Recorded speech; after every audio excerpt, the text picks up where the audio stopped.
আসসালামু আলাইকুম। Ever vlog মোটো 50 fusion অনেক দূর থেকে পাঠানো এক ভাইয়ের আমানত কিভাবে স্টেপ বাই স্টেপ এই ফোনটি এভার বাইপাস করি কমপ্লিট করি কন্টিনিউ করতে থাকুন। তো ফোনটি ঢাকার বাইরে থেকে আসা অনেক বিশ্বাস অনেক আশা নিয়ে এক ভাই এই ফোনটি পাঠিয়েছে। মূলত ফোনটার এভার লক দেখতে পাচ্ছেন, এই যে লক অবস্থা রয়েছে। তো ফোনটি হাতে নিয়ে অনেক জায়গায় যাচাই করলাম যে আসলে কোনো প্রকার খোলা ছাড়া ইউএসবি কেবল বাইপাস করা যায় কিনা। তো এইরকম ধরনের কোনো ওয়ে না পেয়ে ফাইনালি ফোনটা খুলতে হলো। ফোনটা মূলত হচ্ছে আইসি তুললে অথবা আইসি ড্রিল করে করতে হবে।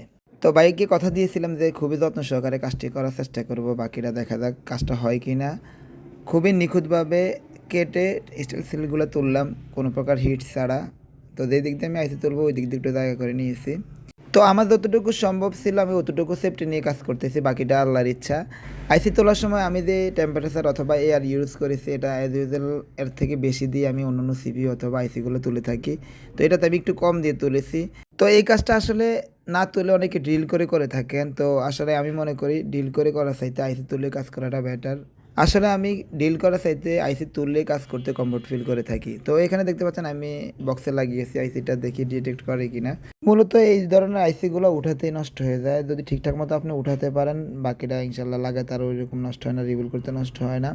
তো দেখতে পাচ্ছেন আলহামদুলিল্লাহ ডিটেক্ট করেছে এবং এফআরপি অ্যাক্টিভ দেখাচ্ছে, দেখতে পাচ্ছেন ওই যে অ্যাক্টিভ এফআরপি। তো এখান থেকে আমরা এখন এফআরপিটি রিমুভ করে দেব। দেখতে পাচ্ছেন এফআরপি রিমুভ সাকসেসফুল। তো এই ফাঁকে একটা কথা বলে রাখি, যারা বাইরে থেকে ফোন পাঠাচ্ছেন অবশ্যই নিজের ব্যক্তিগত ফোন হলে পাঠাবেন, কোনো প্রকার চোরাই ফোন অথবা অন্য কারো ফোন বা ঝামেলাওয়ালা ফোন পাঠাবেন না। অবশ্যই প্রমাণ দিয়ে পাঠাবেন, মোবাইলের বক্স থাকলে বক্স সঙ্গে পাঠাবেন, ইনশাল্লাহ এই ধরনের কাজ করে দেওয়া হবে।